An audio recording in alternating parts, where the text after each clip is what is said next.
Hello students, welcome back to my channel. आज की इस क्लास में हम टेंस पढ़ेंगे। इससे पिछली वाली क्लास में मैंने टेंस की डेफिनेशन और उसके टाइप्स मैंने बताए थे। आज की इस क्लास में हम देखेंगे tense, how many types of tense. ठीक है, तो टेंस जो होते हैं 3 टाइप्स के होते हैं: प्रेजेंट,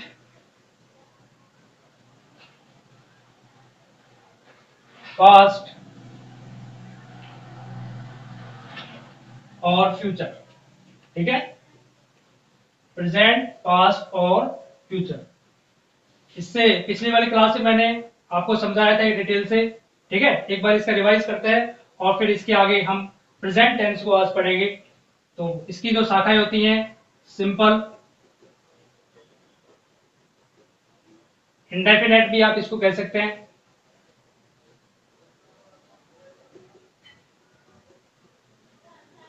दूसरे नंबर पर कॉन्टिन्यूअस,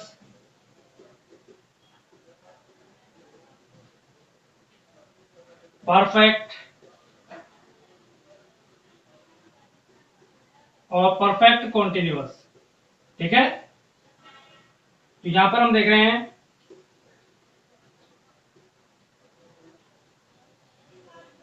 टेंस के जो टाइप है। टेंस 3 प्रकार का होता है: प्रेजेंट टेंस, पास्ट टेंस और फ्यूचर टेंस। ठीक है, प्रेजेंट टेंस के 4 भाग हैं, पास्ट के भी यही 4 रहेंगे और फ्यूचर के भी यही 4 भाग होते हैं: present simple, present continuous, present perfect, present perfect continuous. ठीक है, इस प्रकार से यहां पर हम देखेंगे। आज हम पढ़ेंगे प्रेजेंट सिंपल। ठीक है, तो आज जो हम पढ़ेंगे present simple tense. Present simple, या आप इसको इंडेफिनेट भी कह सकते हैं। देखो, प्रेजेंट इंडेफिनेट का यूज हम करते हैं डेली जो रूटीन में जो सेंटेंस बोले जाते हैं वहां पर हम प्रेजेंट सिंपल का प्रयोग करते हैं। इसकी जो पहचान होती है, हिंदी जो वर्ब होती है, वर्ब के लास्ट में ता है, ती है, ते है आदि शब्द आते हैं।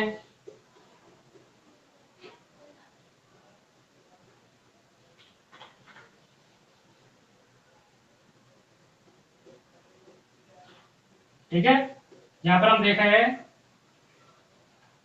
यहां पर हम देखेंगे प्रेजेंट सिंपल जो सेंटेंस होते हैं उनकी जो पहचान होती है, वर्ब के लास्ट में ता है, ती है, ते है, ये शब्द आए तो प्रेजेंट सिंपल टेंस होता है। ठीक है, तो यहां पर कोई भी जैसे एग्जांपल हम लेते हैं कि वह खेलता है, वह खाना खाता है, वह मंदिर जाता है, वह बाजार में घूमता है। ठीक है, तो ये जो लास्ट में ता है आ रहा है, वर्ब के लास्ट में आ रहा है, तो ये प्रेजेंट सिंपल टेंस के वाक्य होते हैं। ठीक है, अब इसको हम किस प्रकार से बनाएंगे, तो यहाँ पर टाइप ऑफ सेंटेंस। ठीक है, सेंटेंस के टाइप्स के अकॉर्डिंग हम इसमें हेल्पिंग वर्ब का यूज करेंगे, मेन वर्ब का यूज करेंगे। तो सबसे पहले हम देखेंगे अफर्मेटिव सेंटेंस। ठीक है, अफर्मेटिव सेंटेंस हिंदी में सकारात्मक वाक्य।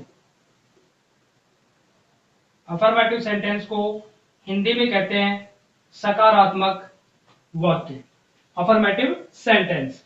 ठीक है, सेंटेंस को लिखें यहां पे, अफर्मेटिव सेंटेंस सकारात्मक वाक्य, ये हिंदी में हो गया। अब इसकी जो बनाने के रूल्स हैं, तो इसमें अफर्मेटिव जो सेंटेंस होता है तो उसमें जो सेंटेंस होंगे उसमें नॉट का यूज भी नहीं होगा, लास्ट में क्वेश्चन मार्क भी नहीं होगा, ये सीधे सकारात्मक वाक्य होंगे। जैसे वह मंदिर जाता है, वह खाना खाता है, वह अंग्रेजी पढ़ता है।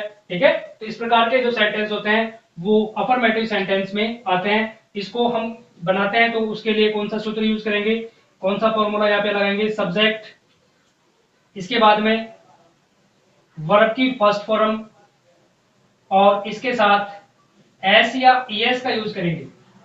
ठीक है, सब्जेक्ट वर्ब के साथ में एस या ईएस प्लस ऑब्जेक्ट। ओके, इस प्रकार से ये सेंटेंस हम बनाएंगे। हिंदी से इंग्लिश में अब ट्रांसलेट मैं आपको करके दिखाऊंगा, ठीक है ना। तो चलिए स्टार्ट करते हैं। और अफर्मेटिव सेंटेंस को किस प्रकार से उसकी इंग्लिश बनाई जाती है वो आज हम इस क्लास में सीखेंगे। तो चलिए देखते हैं। यहाँ पर हमने देखा है टेंस। टेंस के 3 प्रकार होते हैं, प्रेजेंट, पास्ट, फ्यूचर, ठीक है। अब इन तीनों टेंसों की 4 शाखाएं होती हैं, simple, continuous, perfect, perfect continuous, ठीक है। अब यहाँ पर हम देख रहे हैं प्रेजेंट सिंपल। प्रेजेंट किसी भी हिंदी वाक्यों के अंत में ता है, ती है, ते है आदि शब्द आए, ठीक है। अब यहाँ पर हम पढ़ेंगे affirmative sentence. Affirmative sentence Hindi में इनको बोलते हैं सकारात्मक वाक्य। इसका जो फॉर्मूला होता है, सब्जेक्ट वर्ब की फर्स्ट फॉर्म में एस या एस का यूज करेंगे, उसके बाद में ऑब्जेक्ट लगाएंगे, ओके। तो चलिए अब देखते हैं अफर्मेटिव सेंटेंस किस प्रकार से हिंदी से इंग्लिश इनकी बनाई जाती है। तो सबसे पहले यहाँ पर हम इसका फॉर्मूला जो होता है, सब्जेक्ट, इसके बाद में वर्ब की फर्स्ट फॉर्म में एस या एस लगाएंगे, उसके बाद में ऑब्जेक्ट,